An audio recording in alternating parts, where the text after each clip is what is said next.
Narito ang balita mula sa GMA Integrated News. May dagdag singil na mahigit 2 piso kada kilowatt-hour ang Meralco ngayong Hulyo.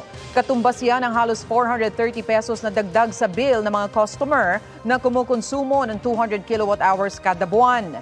Ayon sa Meralco, nagmahal ang presyo ng independent power producers at power supply agreements. Kasama na rin dyan ang epekto ng utos ng ERC na hatiin hanggang Setyembre ang pagsingil sa mga bayarin sa wholesale electricity spot market noong Mayo. Narito naman ang iba pang balitang binabantayan ng GMA Integrated News. Cloud cluster o kaulapan sa silangan ng Mindanao naging low pressure area na. Pagbabawal sa pag-angkat ng sibuyas, pinalawig hanggang sa Agosto.